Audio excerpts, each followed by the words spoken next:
There were 74 voters in charge of handing out this prestigious award. And for the most part, I will say I respect the direction of the votes, because 35 of them out of the 74 voted for Caitlin Clark. Caitlin Clark has done it again, cementing her legacy as one of the greatest athletes of our time by winning the AP Female Athlete of the Year award. Caitlin Clark got 35 of the votes. She has tons of records to her name, which makes total sense. Simone Biles, she got 25 of the votes. Also makes complete sense. But then there were 4 people who decided to vote for Imane Khelif, the controversial XY boxer who failed their gender test and was able to compete in the female boxing category at the Olympics. But just when it seemed like the decision was clear-cut, controversy erupted. Despite Clark's undeniable dominance on the court and her meteoric rise to stardom, a surprising twist emerged.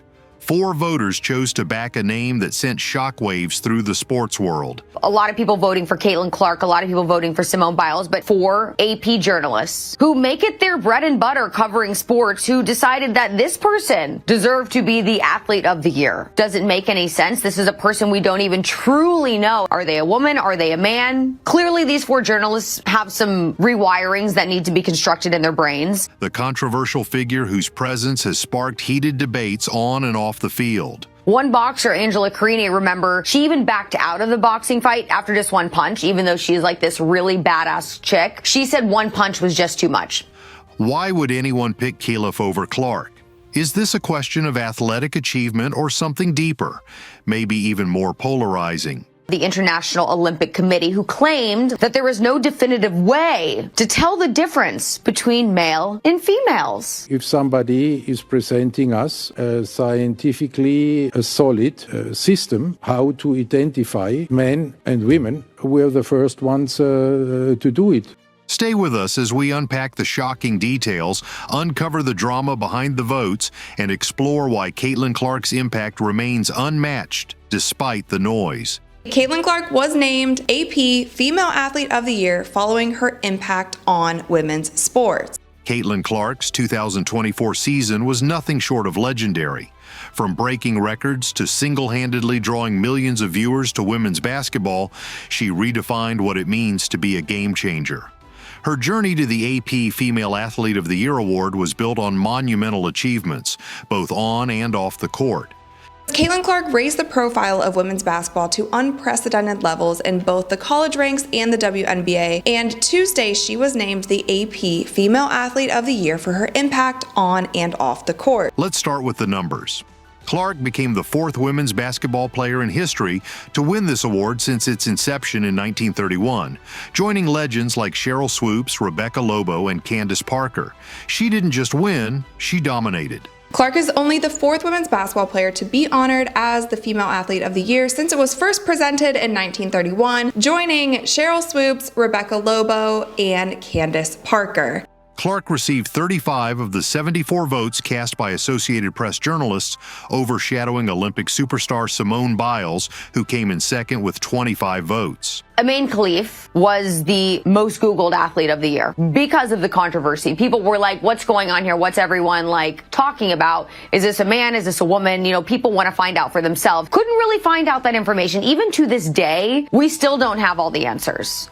The sheer fact that she managed to outshine someone as universally celebrated as Biles speaks volumes about her influence and performance. The impact and just success that she has had this year is insane. Clark's impact wasn't limited to accolades. She elevated the visibility of women's basketball to levels previously thought unattainable. It said no one thought this day would ever come, an NBA team riding a WNBA team's coattails, but that's how Caitlin Clark has changed the world. The Indiana Fever are now a global brand that Indiana Pacers executives say that they can only hope to someday replicate, which once again proves why Clark is SBJ's choice as the best sports business athlete of the year for 2024. She has unlocked the power of women's athletics with a following that has drawn comparisons to Michael Jordan in his Chicago Bulls heyday. Leading Iowa to the NCAA National Championship game in college and becoming the #1 pick in the WNBA draft were just the beginning. As a rookie, she shattered records, including surpassing Simone Augustus for the most points scored by a rookie in WNBA history. We know what Time Magazine did. They chose Caitlin Clark for good reason. I mean, she has so many accolades to her name after her rookie season in the WNBA that, like, it makes complete sense. The Indiana Fever, her team, saw unprecedented attendance numbers, with Clark accounting for a staggering 26% of the league's total revenue.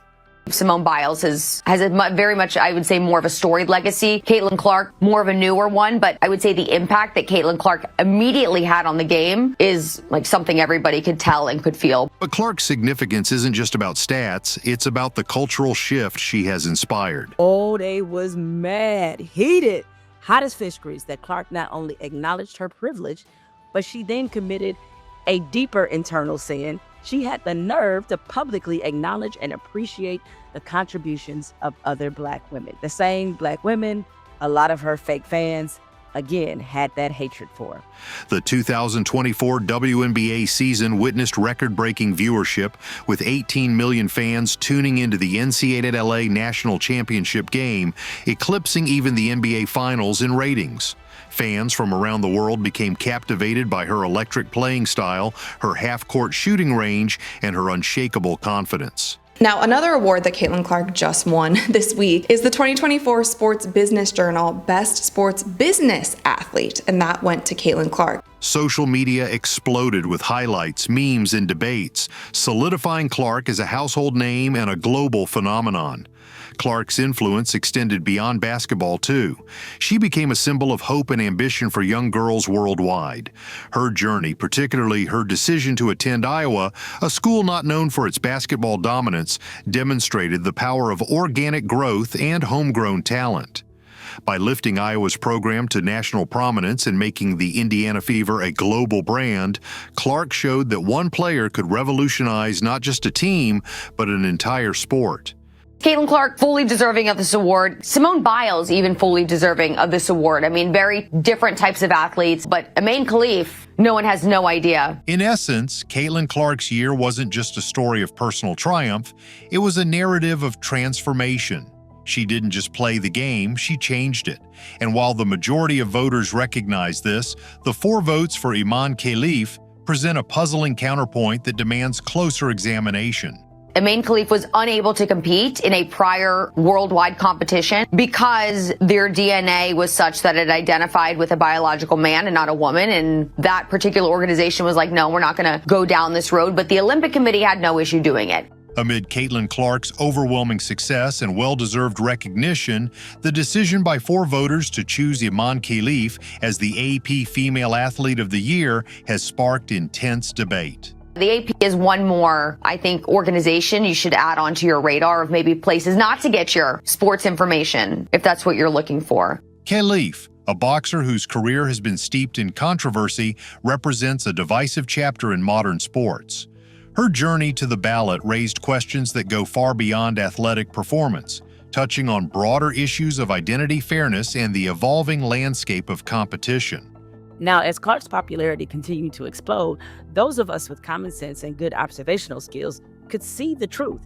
While the majority of people root for Clark because she's a generational talent, there was another loud contingent in the room that saw Clark's success as an opportunity to let off some steam about how they really felt about Black women. That loud contingent is now big mad because it turns out that Caitlin Clark isn't nearly as hateful and unaware as they wanted her to be. Imane Khelif first captured public attention for her undeniable talent in the boxing ring. But her career took a dramatic turn when questions about her eligibility arose. A failed gender test led to her exclusion from a previous international competition, thrusting her into the center of a global controversy. Despite the setback, Khelif returned to the Olympics and competed in the women's category, sparking outrage from critics who questioned the fairness of her inclusion. Earlier today, Megyn Kelly, she was saying that you were apologizing for your white privilege. I feel like I always have had really good perspective on everything that's kind of happened in my life, whether that's been good, whether that's been bad. And then obviously coming to the WNBA, like I've said, I feel like I've earned every single thing that's happened to me over the course of my career. But also, I grew up a fan of this league from a very young age. Like, my favorite player was Maya Moore. Like, I know what this league was about. And like I said, like, it's only been around 25 plus years. So I know there's been so many amazing Black women that have been in this league, and continuing to uplift them, I think, is very important. And that's something I'm very aware of. And like I said, like, I try to just be real and authentic and, share my truth. And I think that's very easy for me. Like, I'm very comfortable in my own skin. And that's kind of been how it is my entire life. Yes. The decision by 4 AP voters to support Khelif reflects a polarizing narrative in the world of sports. While some may argue that her resilience and ability to overcome adversity make her a compelling candidate, others view her presence on the ballot as an affront to the principles of fair play. Angela Keeney, a fellow boxer, notably refused to continue a fight after just one punch from Khelif, citing safety concerns that echoed the sentiments of many athletes and fans. See, she has certainly always had a level of respect and reverence for the pioneers that came before her. I mean, one of the viral moments involving Caitlin Clark was when she finally met Maya Moore. Maya Moore is her favorite player ever. Adding to the complexity is the stance of organizations like the International Olympic Committee, IOC, which have struggled to establish clear guidelines for gender eligibility in sports.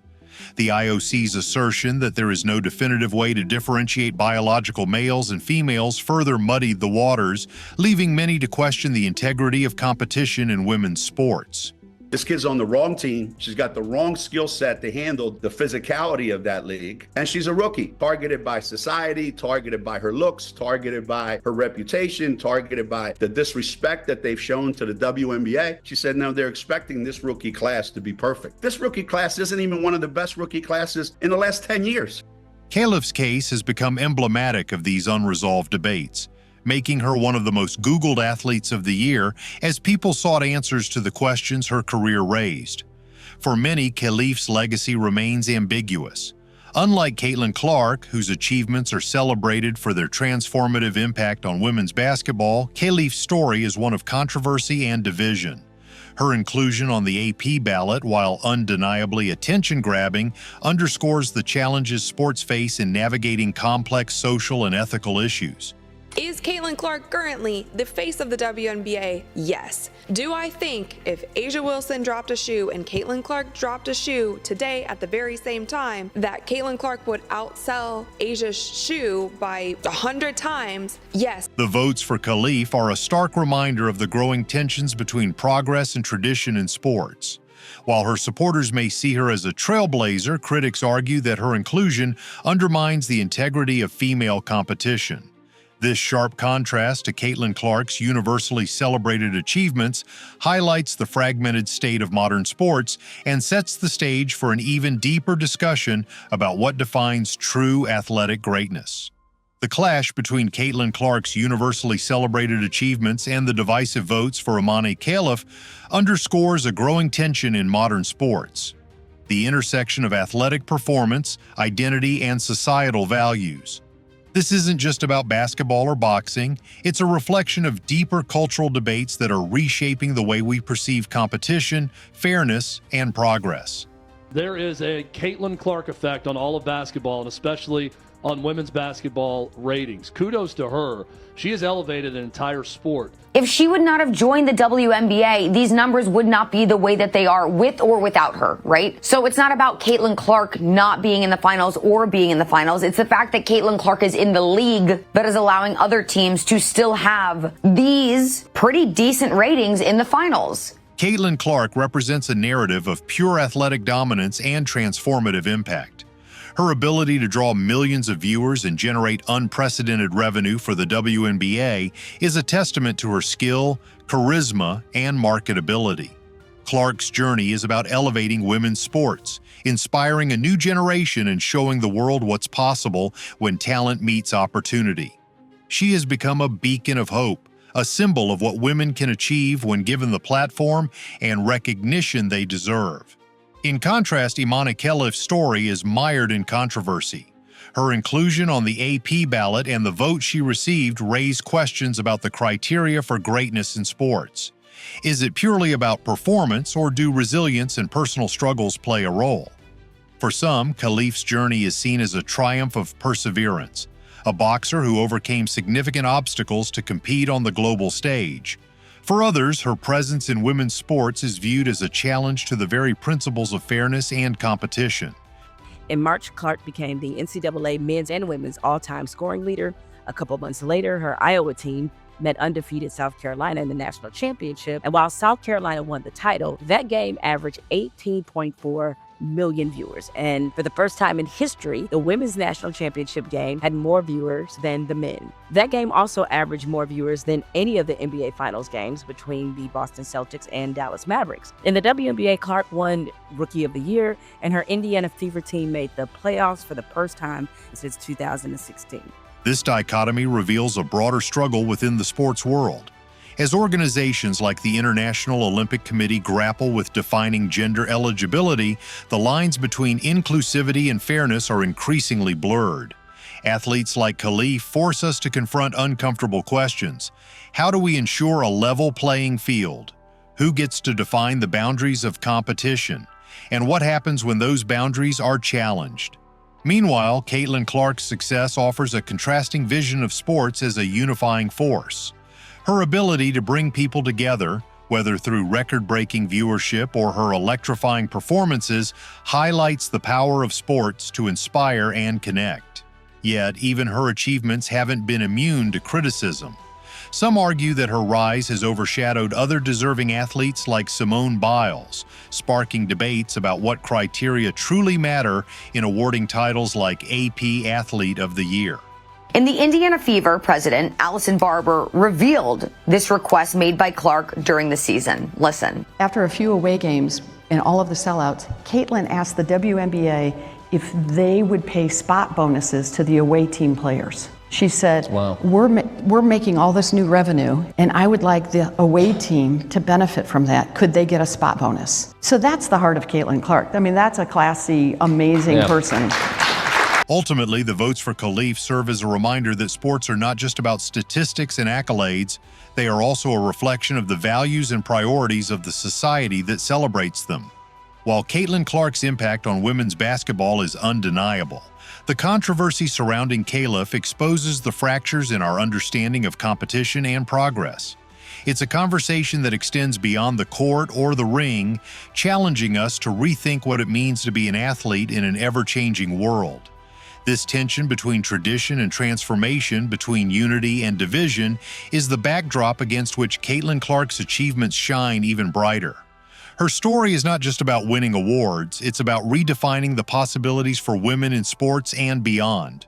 What is she doing wrong? What more do you want from Caitlin Clark? Seriously, what more do you want from her? She's focusing on the game. She lifted her team up, got them to the playoffs, won Rookie of the Year, and then also is denouncing racial tensions when she's asked about it. I'm sorry, I don't see anything more that Caitlin Clark should have done or could have done. Listen, if people want to portray and paint the narrative that there are racial tensions in the WNBA as a result of Caitlin Clark, I would say that's their own problem. I think Caitlin Clark is doing the right thing, rising above all of the crap that she's had to endure. The amount of fouls committed on Caitlin Clark higher than any other player, flagrant fouls committed on Caitlin Clark higher than any other player. Caitlin Clark was worried about playing the game, and that is why she got Rookie of the Year. She was not worried about the BS. Caitlin Clark's journey isn't just a story of triumph, it's a movement.